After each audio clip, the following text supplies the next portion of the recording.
शांति। आज है 20 सितंबर, शिव बाबा की साकार मूर्ति। आज बाबा कहते हैं, मीठे बच्चे, तुम्हें पुरुषार्थ कर एयर कंडीशन की टिकट खरीद करनी है। एयर कंडीशन टिकट लेना अर्थात माया की गर्म हवा अथवा वार से सेफ रहना। प्रश्न, तुम बच्चों को महाविनाश का दुख होगा या नहीं, इसका पाप किस पर चढ़ता है?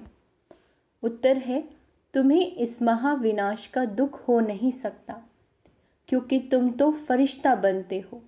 तुमको नॉलेज है कि अब सभी आत्माओं को मच्छरों सदृश वापस घर जाना है। तुम्हें किसी की मौत पर दुख नहीं होता, क्योंकि तुम साक्षी हो, देखते हो। तुम जानते हो आत्मा तो सदा अमर है। इस विनाश का पाप किसी पर भी नहीं लगता। यह तो जैसे लड़ाई का यज्ञ रचा हुआ है। सभी लड़ मर कर घर वापस जाएंगे। यह भी ड्रामा की भावी है। गीत है, महफिल में जल उठी क्षमा। ओम शांति। बच्चों ने एक लाइन गीत की सुनी। यह महफिल है किसकी? ज्ञान सागर की, जिसको फिर मनुष्य इंद्र की महफिल कहते हैं। इंद्र सभा। बहुत मनुष्य समझते हैं इंद्र पानी की वर्षा बरसाते हैं। बच्चे समझते हैं यह ज्ञान सागर परम पिता परमात्मा की सभा है। इसमें परवाने बैठे हैं। जीते जी इनके बन जाने अर्थात इस दुनिया से मर जाने के लिए, क्योंकि जीव आत्माओं को यह पुरानी दुनिया पसंद नहीं है। इसमें सब एक दो से लड़ते रहते हैं। बाप कहते हैं, मैं स्वर्ग स्थापन करता हूँ, तो बच्चों में भी नंबर वार हैं। कोई पुखराज परी, कोई नीलम परी, नाम तो बहुत हैं। यह भेंट की हुई है। कई बच्चे अच्छी सेंसिबल बन औरों की सर्विस में लग जाते हैं। सर्विस पर भी कौन तत्पर होंगे, जो क्षमा पर पूरा फिदा होंगे। यह बहुत बड़ी महफिल है। तुम जानते हो, बाबा आत्माओं की महफिल में आया हुआ है, परंतु उनको जो अच्छी रीति जानते हैं वह इनके सम्मुख प्रैक्टिकल में है। इस समय कोर्टों में कोई ही जानते हैं। जो परवाने हैं वही जानेंगे। जो फिदा हो जाते हैं, बाबा के बन जाते हैं। ये तो समझाया गया है। यह है जीते जी मरना। बाबा, मैं आपका हूँ। क्या कहते हैं बच्चे? बाबा, मैं आपका हूँ। पहले हम आपके पास अशरीरी रहते हैं, फिर यहाँ आकर शरीर लेते। बच्चों को जो भी ज्ञान मिलता है यह और कोई दे नहीं सकता, क्योंकि बाप को नहीं जानते। तुम बच्चों को परम पिता परमात्मा आकर पढ़ाते हैं। गाया हुआ है, वेद शास्त्र आदि गीता के पत्ते हैं। सब मनुष्य मात्र इस मांडवे में किसके पत्ते हैं? इस देवी देवता धर्म से ही सब निकले हैं। इसीलिए तुम झाड़ के चित्र में देखेंगे कि शुरू में पत्ते नहीं हैं। पत्ते बाद में ही पैदा होते हैं, तो उन्हों को ऊपर दिखाया हुआ है। फाउंडेशन देवी देवता धर्म का है। पहले थुर एक होता है, फिर उनसे टाल टालियां निकलती हैं, फिर पत्ते। बच्चों की बुद्धि में है कि यह विराट मनुष्य सृष्टि के धर्म का झाड़ है। आजकल की गवर्नमेंट धर्म को नहीं मानती। कहते हैं हम सब आपस में रह सकते हैं, परंतु आपस में ठक ठक कितनी है। लड़ाई आपस में चलती ही रहती है, जैसे कि लड़ाई का यज्ञ रचा हुआ है। कहाँ ना कहाँ लड़ते झगड़ते रहते हैं। यह भी ड्रामा में नूंद है। युक्ति ऐसी करते हैं कि आपस में लड़ मरें। आगे हिंदुस्तान पाकिस्तान अलग अलग थोड़े ही था, सब इकट्ठे थे। गवर्नमेंट भी मजबूत थी, आपस में कोई लड़ नहीं सकते थे। बाबा कहते हैं ऊपर में बड़े बड़े नवाब होते थे, जैसे अब सारी दुनिया के लिए यूएन आदि बड़ी बड़ी कमेटी है, परंतु इन सब के लिए धनी धोरी तो कोई है नहीं। दो टुकड़े हो गए हैं। दुख वृद्धि को पाता ही रहता है। बाबा कहते हैं एक दो को मारते ही रहते हैं।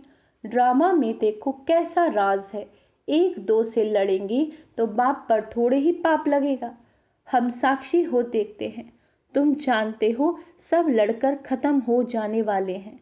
कोई बड़ा आदमी मर जाता है तो 8-10 रोज उसके लिए थोड़ा बहुत कार्यक्रम चलता है, हॉलिडे आदि करते हैं। तुम्हारे लिए तो कुछ नहीं है। तुम तो फरिश्ते बन रहे हो। तुमको विनाश का भी दुख नहीं होता। अब तो मच्छरों सदृश मरेंगे, फिर कौन किसको देखेंगे, यह राज तुम बच्चे ही जानते हो। नई दुनिया में रहने वाले तो बहुत फर्स्ट क्लास चाहिए। यहाँ कोई मरे तो तुमको थोड़े ही दुख होगा। तुम तो साक्षी हो देखते हो। इसने जाकर दूसरा शरीर लिया अपना पार्ट बजाने के लिए। तुम्हारे में भी सब निश्चय बुद्धि नहीं है। ग्रस्त व्यवहार में रहते पांव से चोटी तक अब खुशी का पारा चढ़ा है। फिर कोई का कम, कोई का जास्ती, कोई को फिर पाई का भी चढ़ता नहीं। जैसे आटे में नमक, उनको फीका ही कहेंगे। मालूम पड़ता है कि किन्हों को नारायणी नशा चढ़ता है। माता पिता की सर्विस करते हैं, ऐसे नहीं ग्रस्त व्यवहार में रह सर्विस नहीं कर सकते। वह तो और ही जायज़ती सर्विस करेंगे, और ही जायज़ती माँ बाप का नाम भी बाला करते हैं। ग्रस्त व्यवहार में रहकर कमल फूल समान अचल अडोल बनकर फिर औरों को भी बनाते हैं, तो उन्हों की महिमा जायज़ती है।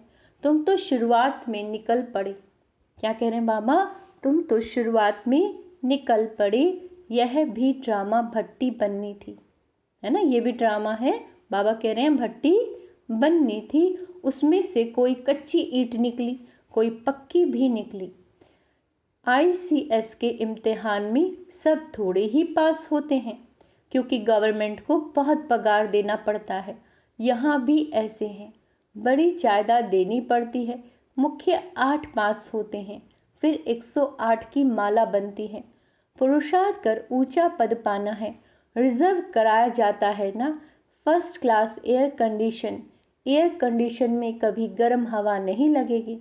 तुमको कोई भी इस दुनिया की गर्म हवा, अर्थात गर्म हवा बाबा बता रहे हैं, माया का वार ना लगे, इतना मजबूत होना है।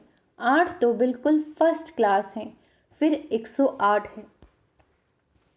बाबा भी कहते हैं नाम भी है महारथी, घोड़े सवार और प्यादे।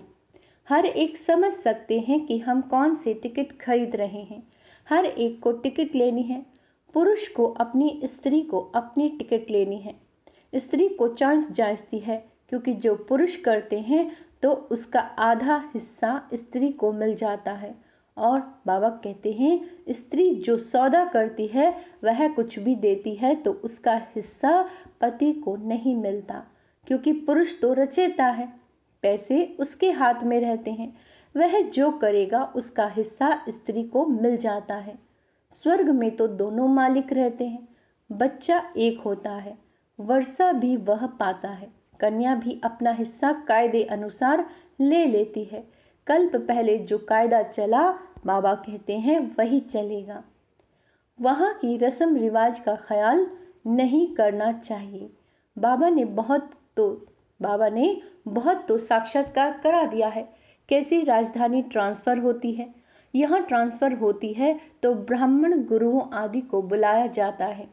आगे की रस्म रिवाज बहुत अच्छी थी। जब वानप्रस्थ लेते थे तो बच्चे को बड़ी प्रेम से गद्दी पर बिठाते थे कि अब तुम कारोबार संभालो। अभी तो बिल्कुल बूढ़े हो जाते हैं तो भी छोड़ते नहीं हैं। आगे बच्चे मात्र स्नेही होते थे, अब तो मात्र द्रोही बन पड़े हैं। माँ की भी चोटी पकड़कर बाहर निकाल देते हैं। इसको कहा जाता है धुंधकारी, मात्र द्रोही। सतयुग में ऐसी बातें नहीं होती। तुमको तो बहुत खुशी होनी चाहिए। महफिल की महसूसता तुमको यहाँ आएगी। यह ज्ञान सागर तो जहाँ होगा वहाँ मेला होगा। नदियों का मेला होता है ना, तुम नदियाँ तो आपस में मिलती रहती हो। यह तो है ज्ञान सागर और नदियों का मेला। किसका मेला है? ज्ञान सागर और नदियों का मेला। यह है जगत अम्बा सरस्वती, उनका भी नाम बाला है। माँ के पास भी कितने मिलने आते हैं, क्योंकि उनकी मुरली बहुत अच्छी थी। बाबा कहते हैं बच्चियां भी महसूस करती हैं कि मम्मा की मुरली अच्छी खींचती थी। यह है सागर और नदियों की महफिल। बहुत बच्चे आ जाते हैं, पहले सागर फिर नदियाँ, छोटी नदियाँ या बड़े कैनाल आदि आदि होते हैं ना। तुम हर एक समझ सकते हो कि हम छोटी नदी हैं या बड़ी नदी। बड़ी बड़ी नदियों को बुलाते हैं कि आकर भाषण करो, तो ज़रूर वह तीखे हैं। मम्मा को कितना बुलाते थे, शिव बाबा का मिला हुआ खजाना आकर दो। तुम बच्चियां जाकर ज्ञान रत्नों का दान करती हो। ज्ञान का एक एक वर्षन यानी शब्द लाखों रुपयों का है। शास्त्रों में कोई ज्ञान के वर्षन्स नहीं है। अगर होते तो भारत बहुत साहूकार होता। तुमको तो रत्न मिलते हैं जिनसे तुम 21 जन्म के लिए साहूकार बनते हो।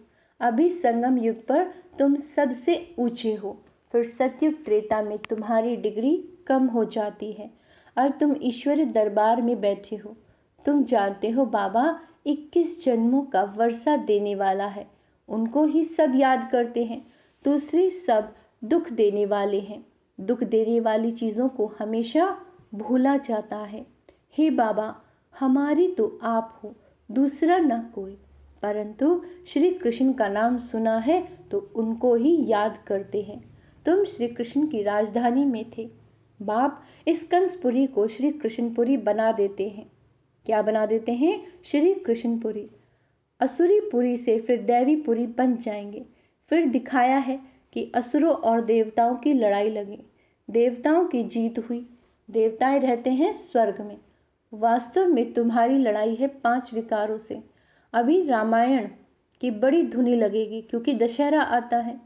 गवर्नमेंट भी मानती है, रामलीला करते हैं, परंतु ये जानते नहीं कि रावण क्या चीज़ है। कई बच्चे कहते हैं निष्ठा में बिठाओ। क्या कहते हैं? निष्ठा में बिठाओ। वास्तव में याद तो चलते फिरते करना है, परंतु जो सारे दिन में याद नहीं करते उनको बिठाया जाता है कि यहाँ बैठने से कुछ ना कुछ याद करें। बहुत है जो सेंटर्स में जब आते हैं तो याद में रहते हैं, घर गए तो खल्लास। याद करने की प्रैक्टिस नहीं है, बुद्धि और तरफ भटकती रहती है। बच्चों को समझाया गया है कि आत्मा स्टार है। आत्मा क्या है? स्टार, जिसको बिंदी भी कहते हैं। स्टार में तो ऐसे कोने होते हैं, बिंदी में नहीं होते। स्टार इसीलिए कहते क्योंकि भेंट की जाती है। लकी सितारे कहा जाता है। बिंदु रूप आत्मा में ज्ञान की चमक है। आत्मा बिंदी में सारा पार्ट है। बाप कहते हैं मुझ बिंदी में यह पार्ट है जो मैं भक्ति में बजाता आया हूँ। तुम बच्चों का सबसे जास्ती पार्ट है, क्योंकि तुम ऑल राउंड चक्र लगाते हो, तो चक्रवर्ती राजा भी तुम बनेंगे। दुख हो चाहे सुख हो, तुम ही पाते हो। मेरा पार्ट तुम्हारे जितना नहीं है। मैं वानप्रस्थ में चला जाता हूँ, फिर भक्ति मार्ग में मेरी सर्विस शुरू होती है। याद भी कायदे अनुसार, ड्रामा अनुसार। जिस जिस देवता की पूजा करते हैं साक्षात्कार फिर भी मैं कराता हूँ। यह ड्रामा में मेरा पार्ट है। वह समझते हैं हमको इनसे साक्षात्कार हुआ, इनमें भी भगवान है। समझते हैं गणेश से साक्षात्कार हुआ तो गणेश में भी परमात्मा है। इससे ही सर्वव्यापी का ज्ञान उठा लिया। और तुम सब बच्चे कहते हो हम सब बाबा को याद करते हैं, अर्थात सब में बाबा की याद है, तो इससे भी सर्वव्यापी समझ लेते हैं। बाप कहते हैं मेरी याद से ही सब नंबरवार पुरुषार्थ अनुसार रहते हैं। मेरी याद में भी सब नंबरवार पुरुषार्थ अनुसार रहते हैं। जितना जो याद करेंगे उतना विकर्म विनाश होंगे। बाकी आत्मा तो हर एक में अपनी अपनी व्यापक है। मैं कोई बच्चों में भी प्रवेश कर जिसका भी कल्याण कर सकता हूँ। क्या कह रहे हैं बाबा? मैं कोई बच्चे में भी प्रवेश कर किसी का भी कल्याण कर सकता हूँ, परंतु उन्होंने फिर उल्टा अर्थ कर दिया है। बाबा कहते हैं, ड्रामा में वह भी नूंद है। ड्रामा अनुसार सबको पाठ मिला हुआ है। यह शास्त्र आदि बनाने का भी ड्रामा में पार्ट है। बनाएंगे वही जिन्होंने आगे बनाए थे। गीता सुनाते हैं, फिर कल्प बाद ऐसे ही सुनाएंगे। तो अब बच्चों की महफिल में बाप बैठे हैं जो मुझे जानते हैं, मैं उन्हों के बीच में ही शोभता हूँ। बाकी जो जानते ही नहीं उस महफिल में बैठ क्या करेंगे। तुम भाषण आदि करते हो तो बहुत आते हैं, उनकी क्षमा के साथ महफिल नहीं कहेंगे। क्षमा के साथ महफिल तो यहाँ है। कोई फिदा होते हैं, फिर और तरफ बुद्धि योग चला जाता है। जब तक संपूर्ण बने बुद्धि जाती है। कर्मतीत अवस्था संपूर्ण निर्विकारी अवस्था अभी नहीं कह सकती, वह अंत में होगी। फिर ये पुराना शरीर छूट जाएगा। ये पुरानी खाल है। क्या कह रहे हैं बाबा? ये पुरानी खाल है। आत्मा इन पुरानी कर्म इंद्रियों से काम लेती है।